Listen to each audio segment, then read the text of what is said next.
¿Qué harías si tuvieras 10 millones de dólares ahora mismo? Una enorme mansión, coches de lujo, vivir en un ático y algunas joyas caras, ¿verdad? Pues bien, hay algunas superestrellas de la WWE que han ganado tanto dinero o incluso más en sus carreras y siguen viviendo como si no tuvieran nada. Desde millonarios que viven en granjas hasta superestrellas de la televisión que se arruinaron por completo, aquí tienes a los riquísimos luchadores de la WWE que viven como indigentes. Empezamos esta lista con Daniel Bryan, pero no porque tenga el estilo de vida más pobre de todos los luchadores de esta lista, más bien porque literalmente no hay nadie que haya elegido intencionadamente vivir como un hombre arruinado más que este hombre. Es como si hubiera tomado la decisión de gritar "yes" en cada situación que encuentra, pero solo dice no cuando se trata de gastar su dinero. Y seamos realistas, tiene bastante dinero. Después de todo, se trata de un luchador que entró en el negocio cuando solo tenía 17 años. Es una historia que la mayoría de los aficionados a la lucha libre no han oído, pero en 1999, Bryan Danielson,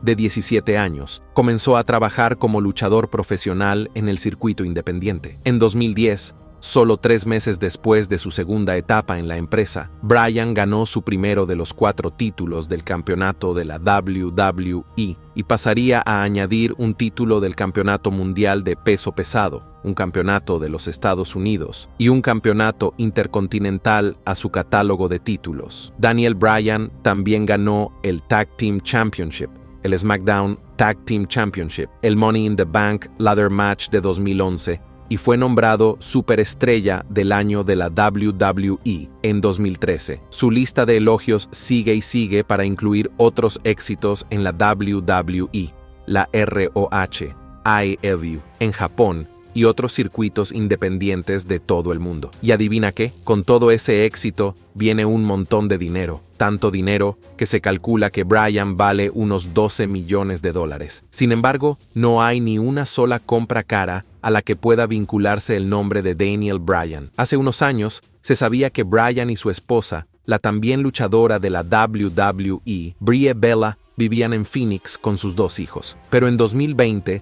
la pareja puso a la venta la casa de 4 dormitorios, 4,5 baños y 3,000 metros cuadrados por unos 1,7 millones de dólares. Desde entonces, se han mudado a una pequeña casa en algún lugar del condado de Napa, California, y solo utilizan un coche pequeño para trasladar a la familia en los viajes necesarios. La pareja no tiene coches ostentosos, no lleva joyas extravagantes y es muy franca sobre su anticonsumismo. En una entrevista a un medio de comunicación, Bryan dijo: "Tessa, pienso, somos una especie de celebridades suaves, pero no por ser famosos, llevamos un gran estilo de vida. Una de las cosas que más se exagera en nuestra sociedad es que la gente ve a las superestrellas que llevan un estilo de vida extravagante en la televisión, y el mensaje que te llega a ti, el espectador, es que ese es el estilo de vida que deberías llevar. No creo que sea así en absoluto". Luego añadió, hablando en su nombre y en el de su mujer: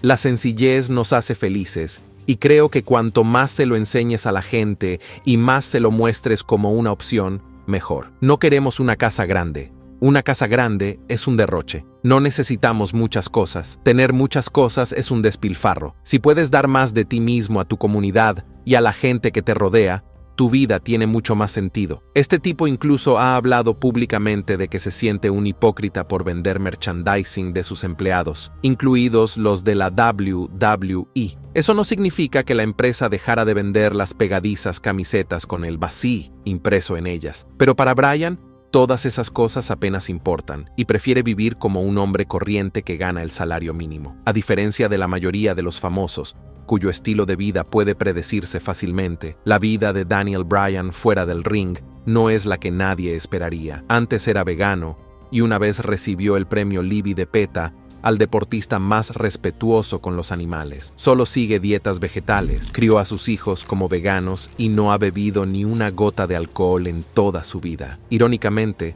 la misma vida que Bryan y Brie han decidido no vivir es la que lleva Nikki Bella, la hermana de Brie. Ropa de diseñadores llamativos, una costosa mansión en San Diego, una marca de vinos y la estrella de un reality show, todo un éxito. Pero mientras que es difícil entender el razonamiento detrás de la decisión de Daniel Bryan de vivir como una persona arruinada, Dean Ambrose tiene un razonamiento sentimental mucho mejor detrás de su decisión. Antes del juego y el glamour, el 3 veces luchador más popular del año de Pro Wrestling Illustrated, Dean Ambrose, era un chico normal llamado Jonathan Good. Nació en Cincinnati, hijo de una madre que trabajaba en turnos de noche, reponiendo existencias en una tienda Thriftway, y de un padre que tenía 2 empleos, entre ellos el de maquinista en una fábrica de plásticos. Toda su adolescencia transcurrió en un barrio donde los hurtos y los robos estaban a la orden del día para los chavales que intentaban sobrevivir. En palabras de Ambrose, nuestro barrio no era más que una gran franja de edificios de apartamentos cutres en diversos estados de deterioro, pero sinceramente no creo que hubiera preferido crecer en otro sitio. Jugábamos al fútbol en la calle, montábamos en bicicleta, etc. No pasábamos tiempo dentro de casa. De todas formas, nadie tenía un sitio bonito al que volver. Por suerte para él, pudo utilizar la lucha libre como vía de escape de esa vida llena de dificultades, ya que idolatraba a Bret Hart y dedicó sus días de juventud a llegar a ser como él. Un año después de matricularse en el Instituto Amelia de la cercana Batavia, Good abandonó los estudios para empezar a entrenarse como luchador. Paralelamente, trabajó en fábricas, restaurantes y almacenes para mantenerse. Su afición a la lucha le llevó a ser despedido de varios trabajos, ya que siempre faltaba al trabajo si tenía que luchar en un combate que coincidía con el suyo. Según Good, su mentalidad era que las actuaciones de lucha le llegaban de vez en cuando, pero siempre podía encontrar otro trabajo que le reportara el salario mínimo. El hecho de valerse por sí mismo en su adolescencia también le expuso a vicios como las drogas, y ha admitido haber consumido cocaína y haber sido detenido varias veces por robar en tiendas. Afortunadamente, todo salió bien, y a la edad de 19 años,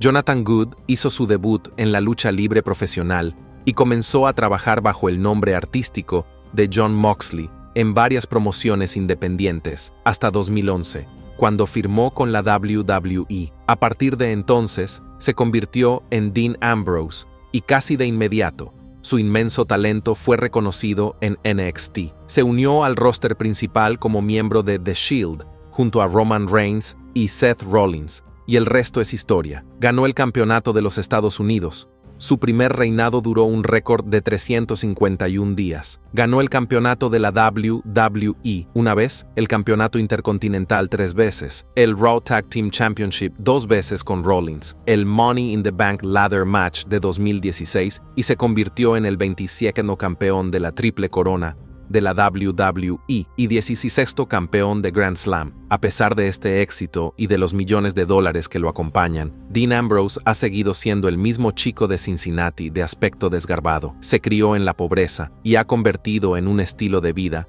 mantener la mentalidad de una persona pobre. Salió con la entrevistadora canadiense Renee Paquette durante 4 años para casarse en una ceremonia improvisada muy tranquila e íntima en su casa en la madrugada del 9 de abril de 2017. La pareja y su hija viven ahora en el tranquilo barrio de Mount Auburn, en Cincinnati, como un Joe y una Jane cualquiera. Ambrose vive como un solitario, muy parecido a su personaje en pantalla. No le gusta estar en el ojo público, a pesar de ser una celebridad, y no cree en el uso de las redes sociales. Hablando de las redes sociales, dijo una vez: Sara, parece que todo el mundo las odia, así que, ¿por qué las usamos? Y en otra ocasión, en 2024, reiteró su punto de vista sobre el asunto, diciendo: mi consejo para todo el mundo sería que dejaran esa cosa. Quítalo de tu teléfono, tiradlo a la basura. Hay historias de su tiempo en la WWE que apuntan a lo mucho que Dean Ambrose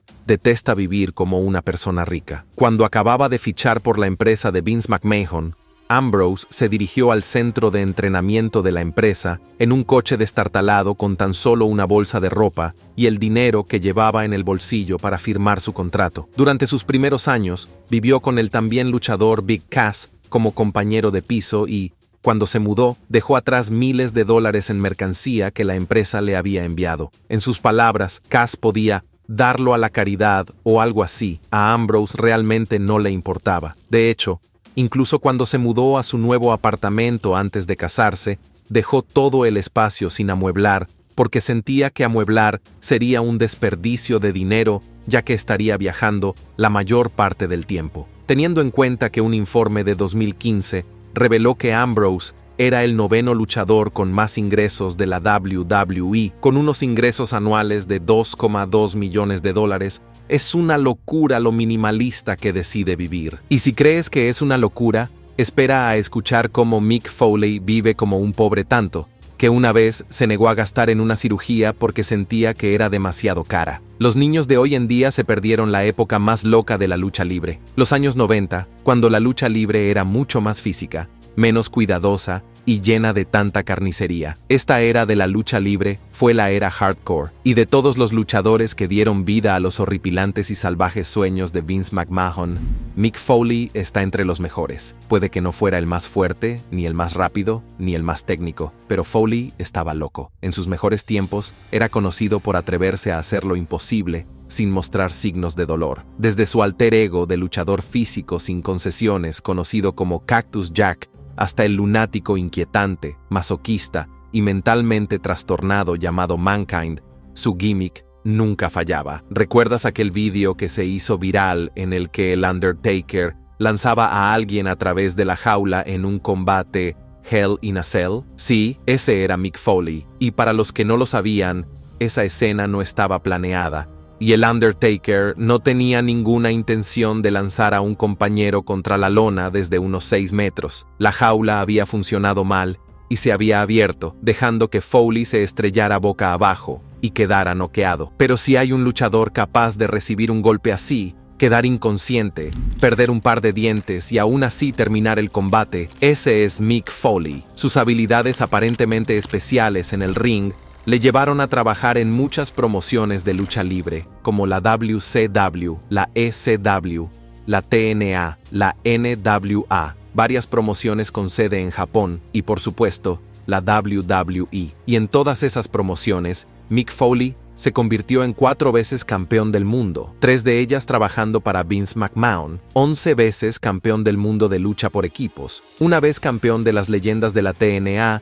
y famoso por participar en las ediciones inaugurales de algunos eventos emblemáticos de la lucha libre. Sin embargo, tras más de 2 décadas en el negocio y millones de dólares ganados en salarios y primas, Foley sigue negándose a disfrutar de todo el dinero por el que ha trabajado. Durante su carrera, Foley era conocido por su afán de ahorrar hasta el último céntimo posible, incluso si eso significaba comer solo comida barata de mierda mientras estaba de gira o dormir en su coche en lugar de alojarse en un hotel. A veces, este tipo llegaba incluso a dejar que sus colegas de lucha se alojaran en un hotel y pasaba la noche durmiendo en el suelo de sus habitaciones para no tener que pagar nada. Durante un tiempo, en los años crepusculares de su carrera, Foley y su esposa compraron una casa de 5 dormitorios, 4 baños y 1,2 acres frente al río en Smithtown, un pueblo del condado de Suffolk. Una bonita casa era lo menos que se merecía tras años de recibir palizas y pisotones solo para diversión de sus fans. Pero ¿adivina qué? En 2020, la pareja puso la casa en venta y se mudó a un hogar mucho más pequeño en Dios sabe dónde. En lugar de conducir coches lujosos como sus compañeros, Foley prefiere su camioneta destartalada de la vieja escuela. Y quizás la ilustración más loca de lo pobre que vive es cuando se negó a pagar $60,000 por una operación de cadera que necesitaba desesperadamente. Claro, eso es bastante dinero para el estadounidense medio, pero Mick Foley no era un tipo cualquiera. Tenía 100 veces más que eso en activos y ganancias, y aún así, se negó a pagar el procedimiento. Explicando esta extraña decisión, dijo: para los que se preguntan por qué no pago de mi bolsillo, bueno, es una operación de $60,000 y voy a mirar otras opciones antes de desembolsar $60,000 por una operación. Tal vez me concentre en conseguir un par de papeles en la televisión o en el cine y que el seguro AFTRA, muy superior, se haga cargo de la operación. Probablemente no debería hablar de ello, pero se ha corrido la voz y creo que le debo una explicación a la gente. ¿No es una locura? Debemos mencionar, sin embargo, que en lo único que Mick Foley gasta su dinero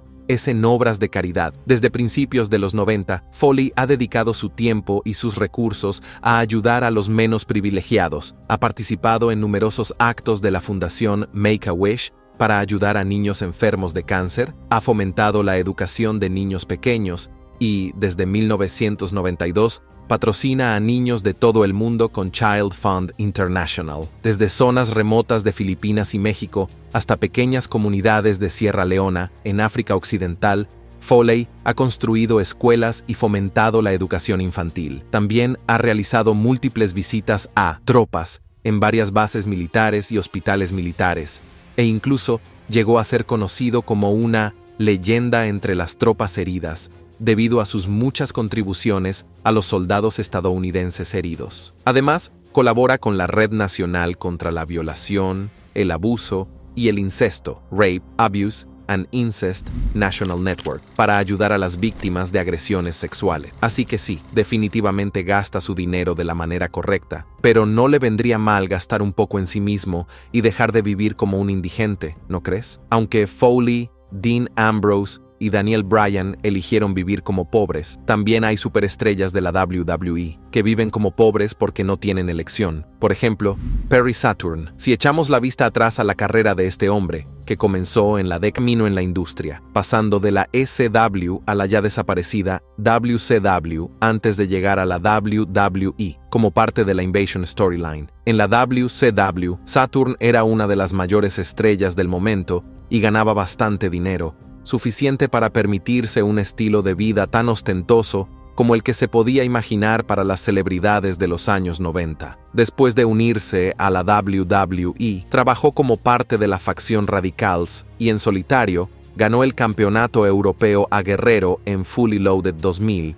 y se convirtió en 2 veces campeón hardcore. Incluso cuando los pensamientos excéntricos del presidente se apoderaron de Saturn y tuvo que abandonar su amenazador personaje de gángster por un ridículo gimmick de una fregona llamada Moppy, se las arregló para hacerlo funcionar, tanto como pudo. Sin embargo, con el tiempo, luchadores como Eddie Guerrero y Chris Benoit se convirtieron en sensaciones mundiales y alcanzaron la cima del estrellato, mientras que Saturn luchaba por encontrar su lugar. Poco a poco, se le fue apartando de los focos y en un momento dado, desesperado por llamar la atención, Saturn llegó a golpear a un jobber que ya le iba a dejar ganar a pesar de todo. Poco después de este acto precipitado, Perry Saturn sufrió una grave lesión que le dejaría fuera de juego durante mucho tiempo, lo que llevó a la WWE a rescindir su contrato en 2002. De repente, Perry Saturn había pasado de ser una de las superestrellas mejor valoradas de la WCW a unirse a la promoción de lucha libre más exitosa del mundo y a quedarse sin trabajo. Durante un par de años, probó otras promociones de lucha libre, viajando por Japón, de gira por Europa e incluso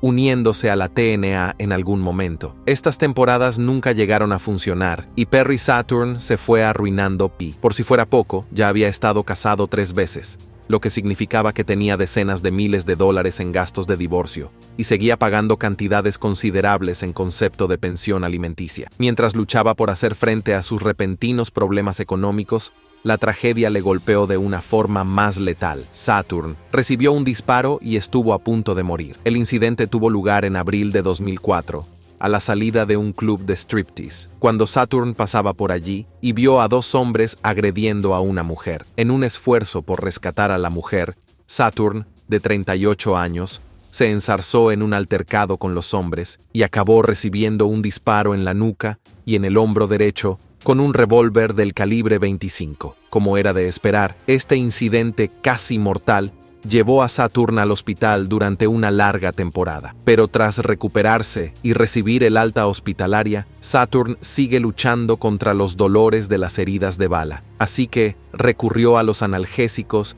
y a la metanfetamina para aliviar su dolor. Poco a poco, pero con seguridad, la dependencia de estas drogas se convirtió en narcóticos y en un problema de drogadicción en toda regla que duró años. Un problema de drogadicción, varios matrimonios fracasados y una carrera de luchador agonizante. Echa cuentas y podrás predecir que Perry Saturn estaba cayendo por una madriguera. La pregunta es, ¿qué tan mal podría llegar? Aunque parezca una locura, Tras más de un año de adicción, Saturn se gastó hasta el último céntimo y acabó perdiendo su casa y quedándose sin hogar. Durante muchos meses vivió en la calle y perdió el contacto con todos sus amigos íntimos y familiares. Hablando de este oscuro periodo de su vida, muchos años después, Saturn dijo: «Ya estuve 2 años sin casa, y eso es una vida muy dura. Me desintoxiqué durante un tiempo y conseguí un apartamento, y como ahora tengo un apartamento y las cosas van bien, empecé a drogarme otra vez, y volví a estar en la calle otros 6 meses, y entonces ya no pude seguir así. Tenía que hacer un cambio, y eso fue lo que hizo. Sin intervención del público ni de viejos amigos, Perry Saturn se desintoxicó, y poco a poco empezó a rehacer su vida. En 2009, tras muchos años alejado de los focos, volvió a salir a la luz, casado por 4ª vez, y con una vida alejada de las drogas y la adicción. Un par de años más tarde, regresó al ring de lucha libre, trabajando en algunas promociones más pequeñas alrededor de los Estados Unidos durante 2 años, antes de llamar a un día en su carrera de lucha libre. En la actualidad, Perry Saturn está prácticamente fuera de la red, alejado del ojo público y de la supervisión de los medios de comunicación. La otrora acaudalada y llamativa superestrella de la WWE se ha convertido en un tipo normal y corriente, tanto que literalmente se podría pasar junto a él por la calle sin reparar en su presencia. Otro luchador que encaja perfectamente en la categoría de rico a harapiento es la superestrella de los 70, Marty Jannetty. Para los que no hayan oído hablar de él, les daremos una breve lección de historia. Hace unas décadas, Marty Jannetty formaba parte de uno de los mejores equipos de la historia de la WWE, The Rockers. Su compañero de equipo no era otro que Shawn Michaels, 4 veces campeón del mundo, 2 veces ganador del Royal Rumble y actual vicepresidente senior de desarrollo de talentos de la WWE. Y para ser modesto, The New Day, The Bar e incluso los hermanos Hardy tendrían dificultades para seguirles el ritmo. Entonces, ¿cómo una mitad del dúo se convirtió en una leyenda de la WWE, que todavía está en la nómina de la empresa 4 décadas más tarde y la otra terminó en nuestra lista rota? Bueno, en 1992, después de más de una década de ganar múltiples títulos en diferentes promociones y ser la cara de la edad de oro de la WWE, los Rockers tuvieron una violenta ruptura. Dato curioso adicional, la naturaleza desgarradora de esta ruptura kayfabe es lo que dio a Shawn Michaels el famoso gimmick de Heartbreak, campeón mundial por equipos de la WWF con 1-2-3 Kid. Sin embargo, pronto pareció que no podía trabajar solo y que necesitaba un compañero que le hiciera quedar bien. A finales de la década de 1990, Jannetty había sido degradado a ser solo un talento de mejora para la WWE, antes de abandonar finalmente la empresa para luchar por títulos en el circuito independiente. Fuera de Stamford, Connecticut, le fue decentemente bien, pero la verdad es que los independientes no pagan lo suficiente en comparación con trabajar para Vince McMahon. A principios de la década de 2010, Marty Jannetty estaba en la ruina y no se explicaba cómo había acabado siendo tan pobre. La explicación más probable es que su estilo de vida de fiesta y el abuso de sustancias finalmente lo alcanzaron, porque ya en los años 80 y finales de los 70, Marty ha sido un fanático de las fiestas con problemas de alcohol y drogas. Shawn Michaels tuvo problemas similares, pero fue capaz de limpiarse y arreglar su acto lo suficientemente pronto, mientras que Marty no tuvo tanta suerte. Además de sus problemas personales, la mala relación de Marty con la WWE también significó que sus antiguos empleadores nunca estuvieron dispuestos a ofrecerle ayuda o ponerle en un contrato de leyendas. Jannetty ha hablado en varias ocasiones en los medios de comunicación sobre la falta de apoyo financiero por parte de la WWE desde que abandonó la empresa a finales de los 90. Un triste hecho que se debe principalmente a la actitud imprudente de Marty durante su tiempo en la empresa. Antes de su salida, era conocido por fallar pruebas de drogas, presentarse a trabajar con resaca y es responsable de paralizar a Chuck Austin y costarle a la compañía millones de dólares en un acuerdo. El desafortunado incidente se produjo cuando Marty Jannetty realizó por descuido un rocker drop patentado en un espectáculo de la casa contra Austin, que solo llevaba 6 semanas en su carrera de lucha libre en ese momento. El luchador novato aún no sabía cómo vender un movimiento tan complejo y acabó paralizado. Así que cuando demandó a Jannetty por imprudencia, es la parálisis del luchador. Es difícil imaginar que Vince McMahon haya olvidado jamás aquel incidente, razón por la cual Jannetty se ha quedado sin pensión alguna de la mayor corporación de lucha libre del mundo. Hoy en día, Jannetty está luchando para llegar a fin de mes, y tan recientemente como en 2019, tuvo que rogar al público en las redes sociales por apoyo financiero cuando necesitaba cirugía de tobillo. Eso es todo para este video sobre los luchadores extremadamente ricos de la WWE, que viven como si fueran pobres. Déjanos saber tus pensamientos en la sección de comentarios y antes de irte, no olvides darle like a este video y suscribirte a Ring Rivals para que no te pierdas los próximos.